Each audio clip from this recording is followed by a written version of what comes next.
Unlike the last story, this one is a shorty but a goodie and a memory that we will hold on to forever. After a 4-day passage, we woke up in the beautiful Bahia Santa Maria, ready to explore. But as always, our day went a little different than anticipated. Morning, buenos dias. Bon dia. We are officially in our first Mexican anchorage. Had a lovely night of sleep. Hook was real nice and set, and life's good. Our friends have no food on their boat, so we're gonna host them for the morning, and then we're gonna go for a hike. Are you hungry? We expected our friends to arrive after they took their dog Ginger to shore, but 30 minutes came and went, and our friends were MIA. Just when we started to worry, Olivia texted me asking if we had seen Peter, which was a bit concerning since the last time we saw him, they were together. So I grabbed my binoculars and scanned the massive horizon. Lo and behold, there was Peter, rowing their oceancraft aluminum dinghy about 2 miles off the beach and 2 miles away from the boats. Chris and I launched Winglet, and he motored out to Peter's rescue, towing him back to Avocet. I didn't need binoculars to see that Peter was drenched head to toe but smiling ear to ear. I knew that he would have a story to tell, and it definitely did not disappoint. What happened in Bahia Santa Maria? We started the day off, you came over, said we needed to feed you, and then you went to shore.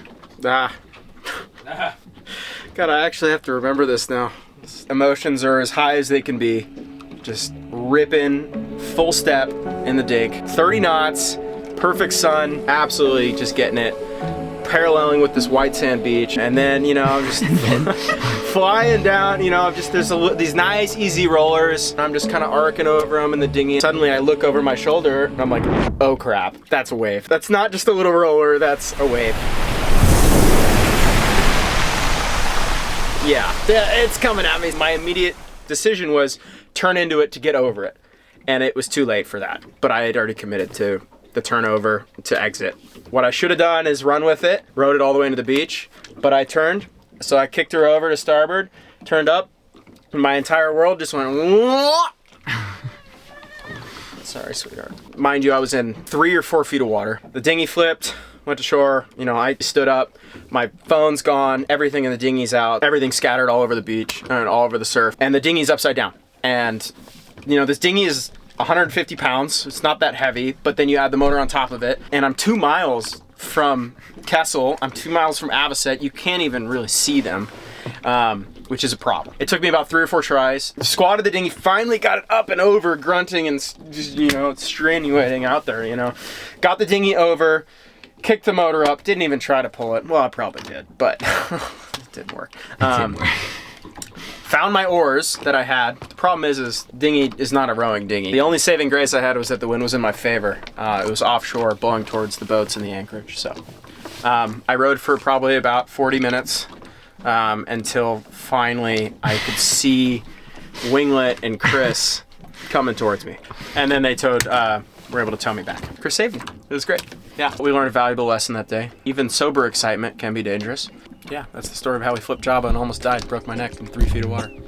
With Peter safely tied off to Avocet, Chris retrieved Olivia and Ginger from shore. Then the boys got to work trying to save the outboard. Pulling a carburetor apart. Of course, the little flathead broke off afterwards. Chris is sort of a master at fixing unfixable outboards and earned a reputation back in Ventura as Mr. Fix-It. Many times I would come home to Chris working on a neighbor's outboard and trade for beers or just future favors that he would never cash in on. He enjoys the puzzle and has never been bested by an outboard, until this one. He tried all the tricks and used all of the tools, but to no avail. Chris called time of death around 4 p.m. It was our only day in the bay before we would continue south, so we decided to pack up and make the most of the time we had left, heading to the beach closest to our boats.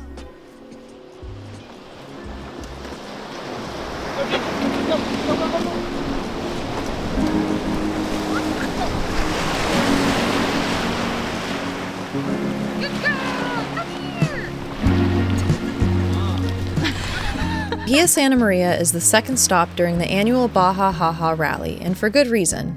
It's a huge bay with excellent protection from the dominant north and northwest weather, with room for everybody.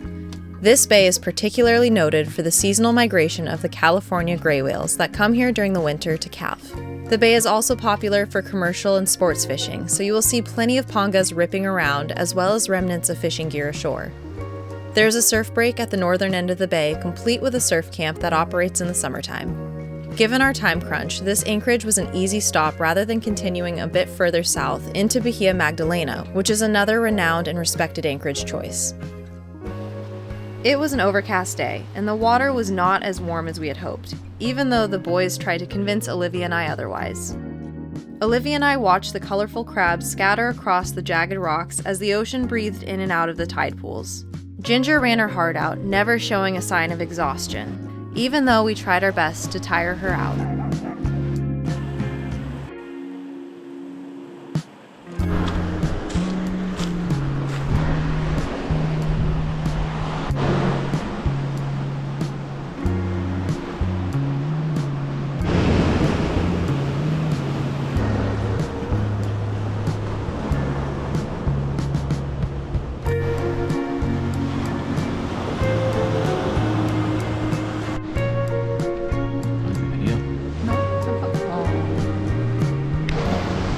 I thought Mexico was supposed to be warm. I'm freezing. There's clouds. It's been cold all day. I don't understand it. The shade from the mountains cast over us, signaling our time to pack up and leave the beach. Although we had sincerely hoped to hike the mountains, it just wasn't in our cards. The good news is they aren't going anywhere and we can always return.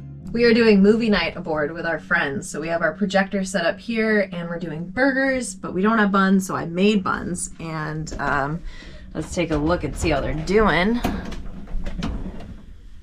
Oh yeah, those look good. I got the recipe from a fellow sailor and a galley chef, Jill Thompson. If you don't follow her, you should. It's already falling apart. Oh, the potatoes too sweet. Two potatoes? Wow, that was cute. Good morning. We are getting ready to leave. We're just finishing stowing everything, and then we're Cabo bound.